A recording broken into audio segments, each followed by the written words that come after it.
Well, the returns keep coming in from Clemson's Elite Retreat weekend, as we got another surprise late last night when interior offensive lineman Chancellor Barclay, goes by Chance, uh, announced his commitment to Clemson.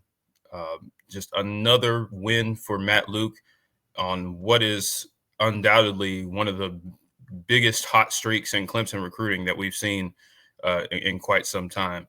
Um, Chance, obviously, top 200 kid, one of the best interior offensive line prospects in the country, uh, basically on any site you look at. Um, and the tape really does show it. I mean, he's probably one of the more refined players in this class. Like, I think he can come in and be ready to play pretty soon because he's just very, very far along in his development, plays with great technique. Plays with the intensity that you like. He has some positional versatility. I mean, he primarily played guard at First Academy in Orlando, Florida. He transferred in from Lake Mineola, but he has played tackle. So I think he has the length if you needed him to. His measurements here say 6'3" and a half, 285. I think his most recently he was measured in at 6'4" and 290. So I mean I think while he wouldn't be the biggest tackle in the world, I think he could play there. Clemson certainly likes him as a guard, but he absolutely has that ability to play. Um, this was a match made in heaven. I think personally, just Chance is very much outspoken player about his faith, and you know how that tracks with Clemson and what draws their attention. That's very very clearly one of the things that they really really like in a prospect. And you know he didn't come into this weekend very similar to some of the other guys we've talked about. He wasn't ready to commit coming into the weekend, but um, sometimes that Clemson visit, sometimes it just does it for you. And he knew this is where he wanted to be. But let's kind of look at what his tape says. So we'll pull up his huddle here. It's scrolling right down. Um, the kid can absolutely play. That's one of the things that, like I said, he's one of the more refined prospects in this class, and you'll see it just kind of with the finish to the whistle mentality. But he plays with great hands. He is very very he has a very strong understanding of leverage, and he has a pretty low center of gravity. He doesn't get moved. He's very much a guy that is going to win his one-on-ones, even when he doesn't have necessarily a size advantage. And I think he'll very soon, when he gets into a college strength program, he will be a force to be reckoned with on the interior. The kid is, like I said, he has the positional versatility that Clemson likes. But I think he has some room to put more weight on his frame, and those things are always great to see in guard prospects, but really any offensive line prospect. But he's just a very smart football player. I mean, you can see on this this counter blitz pickup, like he absolutely has an understanding of his assignment, his responsibility, where to block when he's pulling. He's very, very quick to his spot.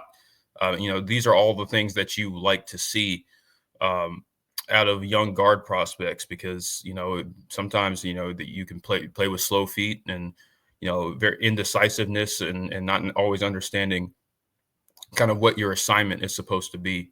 But you don't really see that with Chance. Like I said, he's just a really really refined football player, and I think he's a guy that could come in at a lot of places and potentially start, but definitely work his way into the rotation, just because he's a very, very sound, fundamentally sound football player that understands what he's supposed to be doing at all times. And, that you can never have too many of those types on the offensive line, which is very much it's a team game within itself, within the team game of football, because you have to have, not only do you have to understand your assignment, you have to understand everybody else's assignment.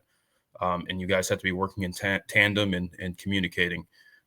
So Chance is a really, really great prospect, for that reason. And, you can see kind of what Matt Luke really liked about him and the staff in general. He's just a very, very refined prospect. But, you continue to see Clemson do absolute wonders, on the trail. And, at this point, Clemson is sitting at what, four offensive line commits: Adam Guthrie, Braden Wilms, Grant Wise, and now Chance Barclay. And so the question is, how many are you going to take? I was conservative when asked about it. I always thought, okay, 4 to 5, but probably 5 is probably the number. But honestly, at this point, when you still have guys like Leo Delaney and Cannon Pickett and Maxwell Riley, still out there on the board, like Clemson is very much, could potentially have to make some, decisions about oversigning, because I really think they have some really, really phenomenal tackle and guard prospects still out there on the board.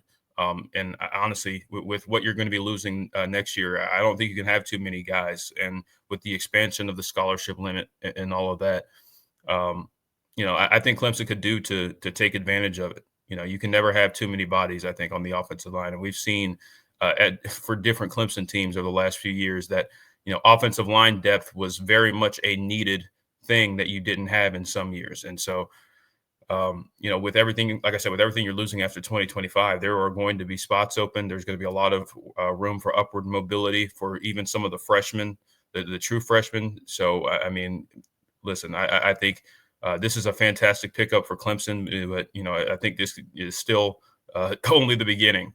Like I said, you still have some really, really talented guys out there on the board that I think Clemson could absolutely use in this class. And, it can only help with the momentum with other prospects. Um, you had over 30 plus kids on the weekend, and certainly it's not just the offensive linemen that are trending in your direction. And so, um, recruiting is very much a momentum based game, like I said, like I continue to say. And, this latest edition, late, I believe he committed like at close to midnight, is just another example that, hey, when, perception is not always reality, but it informs reality for a lot of people. And when you see Clemson just, with this level of momentum on the recruiting trail, it's really, really hard to stop. And you're going to see more and more players, take notice. And that's exactly what you're seeing with this big recruiting weekend. And you can only imagine, this is just the unofficial visit weekend, the elite retreat. Imagine the May 30th date, when you get some of these guys on campus, some of the guys that you invited that weren't able to make it, that still want to be a part of the festivities. I think the possibilities are endless, and I've just been really pleased with what Clemson has been able to do with this class, and we're going to continue to talk about it. Let me pause this real quick. But yeah, we're going to continue to monitor that and keep making videos when these guys make their commitments. So y'all make sure to stay tuned. Um, again, we go live this Wednesday, me and Tiger Paw Craven on the All In Show. And we'll have a lot more to talk about, probably do a quick little recap of everything that's happened over the weekend. And of course, any potential following commitments from in between now and then, we will be right on top of. So y'all make sure to hit the like button, subscribe, and make sure that notification bell is set to all, so that way you can always see when we make a video, when we go live, and all of that. But once again, I'm Jordan Bowman, and go Tigers.